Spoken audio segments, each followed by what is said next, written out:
We are here today to really talk about the equity market just for the next few minutes. Tech Bubble 2.0. I want to go through three different and key differences between today and 1999. I think really since the year 2000, we've been in this permanent era of concern about the next bubble emerging. Of course, with Nvidia stock really surging, AI themes leading the markets over the course of the last 2 years, we've been in a new round of this concern. But there are some very, very big differences between the markets today and those of 1999.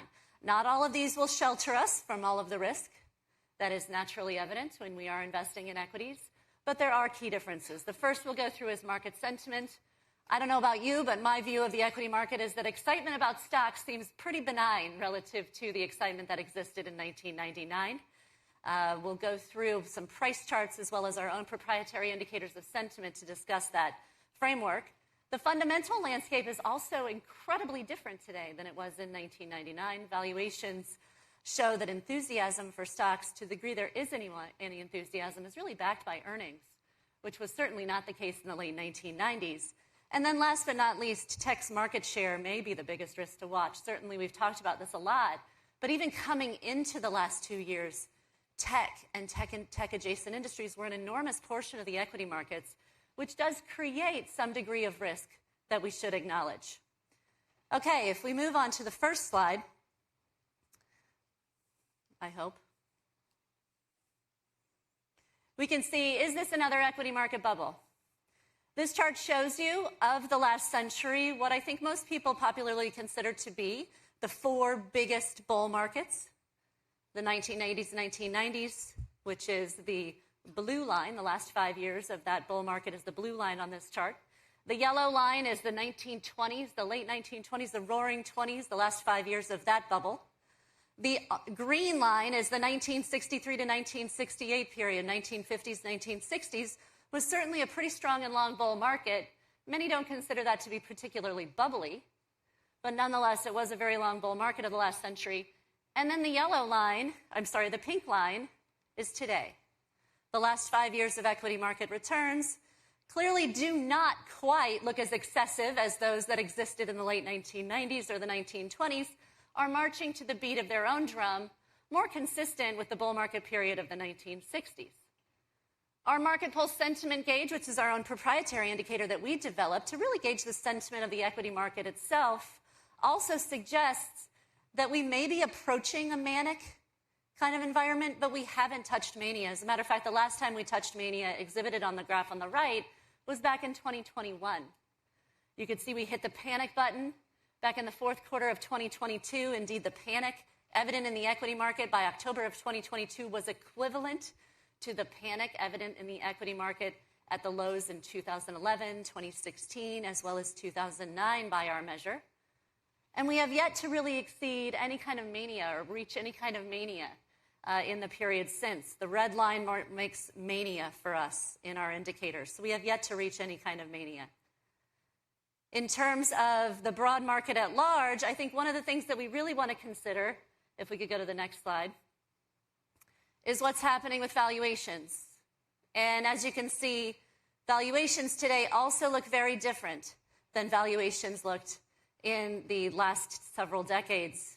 On the left, you can see the equal weighted index for the S&P 500, certainly not looking very bubbly as it did in 2021. On the right side, you can see the difference between the most expensive and the least expensive stocks in the S&P 500 index, also not particularly bubbly. This spread reaches at least 4 times in bubble periods, as it did in 2000 and in 2021. If anything, valuations are telling us that we had a bubble. It burst in 2021, just like the 2000 bubble burst as well. If we're to move to the next slide, please. Of course, everyone wants to point, though, to what's happened with Nvidia, compare it to Cisco in the year 2000, and say, we're in a market bubble. There does appear to be at least one stock that investors are interested in. As evidenced by this graph, the price ascension over the last year that we've witnessed for Nvidia is very close to the price ascension that we saw in the last year of the bubble for Cisco. However, if we move to the next slide, we could see one very significant difference is that valuations for Cisco in the final year of its ascension, and indeed in the final 3 years of Cisco's ascension, only accelerated very rapidly, whereas valuations for Nvidia actually have contracted over the last 1 year and 3 years, respectively.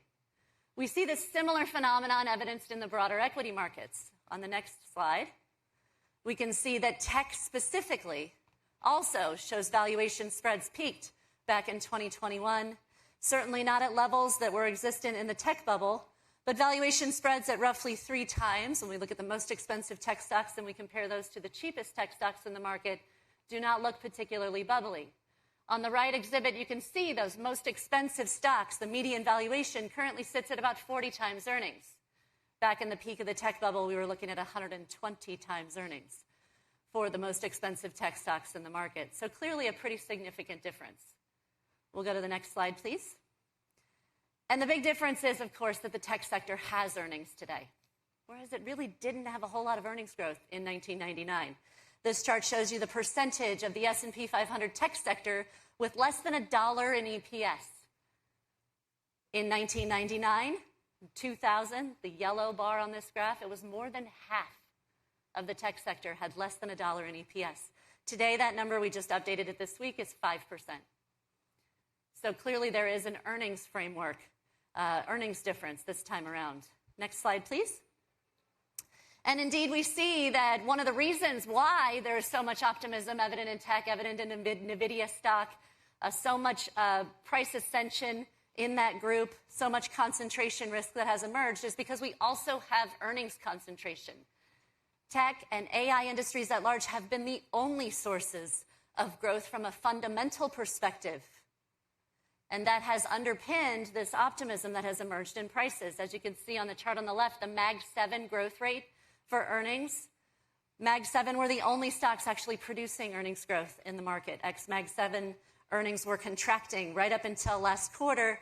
This quarter that we're about to get reports on in July and August will be the first quarter in 6 in which ex-Mag 7 stocks are expected to produce earnings growth. Likewise, the chart on the right shows you tech and communications stocks earnings growth trends compared to ex-tech and communications. And you can see that ex-tech and communications, the broad market, was in an earnings recession up until this year, where we're expected to see some shift. We'll go to the next slide, please. And as a matter of fact, when we look at the share of earnings growth, we can see very clearly that in 1997 through 1999, tech was just barely contributing to earnings growth on the S&P 500.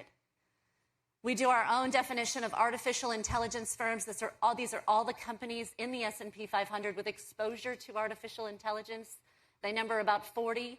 You can see that artificial intelligence firms at large have contributed all of the earnings growth for the S&P 500 over the course of the last 2 years.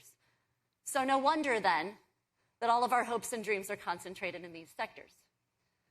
Let's move to the next slide. Luckily for us, and hopefully this does occur, the consensus is telling us that this will change in the second half of this year and into 2025. And if this does, we should see the broadening of optimism into other groups inside the index. We may see some stall in the biggest stocks' performance as their earnings growth rates decelerate, as their contribution to earnings growth is no longer so significant.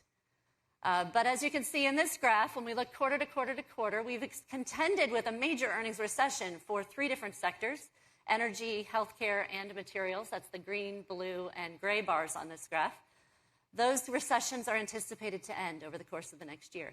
By the first quarter of 2025, we will have the first quarter since 2022 in which all major sectors for the S&P 500 will be contributing to earnings growth. That should be pretty consequential for rotation. Now, where's the big risk? The big risk is, of course, still in concentration. If we don't get this rotation as tech earnings growth decelerates from this rapid pace, where do we go from here? Let's go to the next slide. Tech is a gigantic part of the market, not only in the U.S., but globally. Before this advent of the AI phenomenon really started to impact earnings trends, AI share of market cap was enormous. Tech's share of market cap was significantly larger than it was in 1999. Hence the fear. we're very dependent upon tech in order to operate.